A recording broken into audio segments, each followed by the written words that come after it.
बुलढाण्यामधील खामगाव नांदुरा रोडवरील आमसरी फाट्यावर ट्रक आणि अमरावती बराणपूर मध्य प्रदेश परिवहन बसचा भीषण अपघात झाल्याची घटना समोर आली आहे। वीट वाहतूक करणाऱ्या ट्रकमधील 3 जण जागीच ठार झाले असून बसमधील जवळपास 20 जण जखमी आहेत। या जखमींवर खामगाव येथे उपचार सुरू आहेत। विटा घेऊन जाणारा ट्रक विरुद्ध वळणावरून विरुद्ध दिशेने आल्याने हा अपघात घडल्याची घटना समोर येते।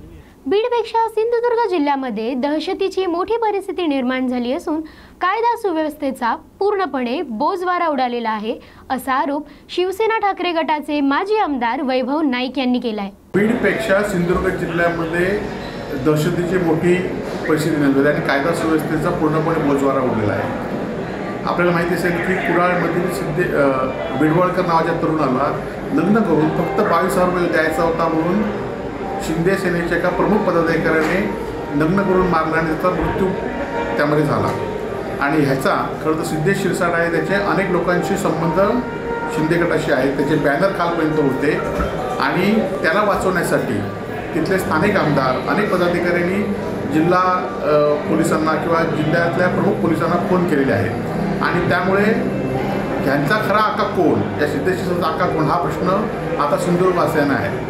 खरं तर पोलिसांनी त्याला मदत करणाऱ्या सगळ्यांचा तपास केला पाहिजे आणि ज्यांनी कोणी हा तपासामध्ये दबाव आणण्याचा प्रयत्न केला त्यांची नावं जाहीर झाली पाहिजेत। आणि या संदर्भात शिवसेनासुद्धा लवकरच तीव्र असं आंदोलन या ठिकाणी करणार आहे आणि या परिस्थितीचा आका कोण हा पोलिसांनी शोधला पाहिजे। केंद्र सरकारने नुकतीच गोंदिया बल्लारशा रेल्वे मार्गाच्या दुसऱ्या लाईन बांधकामाला मंजुरी दिली असून यावर प्रफुल्ल पटेल यांनी प्रतिक्रिया दिली आहे।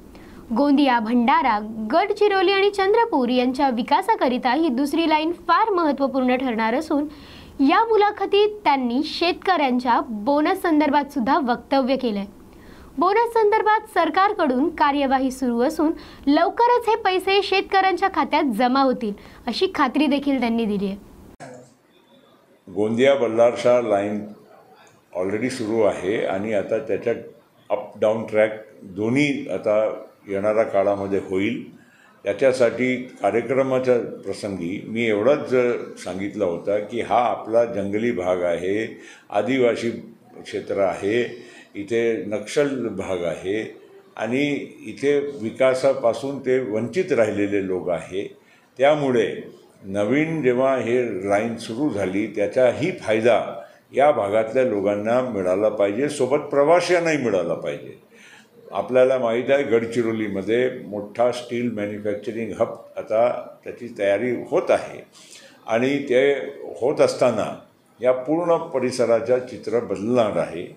रहिवाशांना पण सोयीची प्रवासाची व्यवस्था झाली पाहिजे। त्या हिशोबाने मी मोरगाव, अर्जुनी, सोंदड असो आणि इतरही या ट्रॅकवर असलेले मोठे गाव जे शहर असतील त्याला पण जोडण्याचं काम या आपण अप डाऊन ट्रेनच्या माध्यमातून केलं पाहिजे। यवतमाळमधील चुरमुरा तांडा या गावाला भीषण पाणी टंचाई असल्यामुळे गोरगरीब शेतकरी नागरिकांची पाण्यासाठी वणवण होते।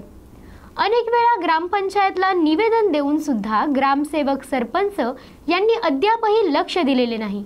आमदार किसनराव वानखेडे यांनी तालुक्याचे रखडलेले पाण्याचे काम तात्काळ करा असे आदेश देऊन सुद्धा आतापर्यंत कोणतीही कारवाई केलेली नाही।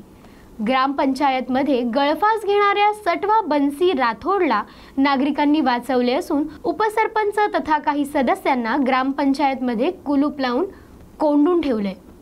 अशा ग्रामसेवकाला तत्काळ निलंबित करण्याची मागणी सुद्धा सर्व ग्रामस्थांकडून होत आहे।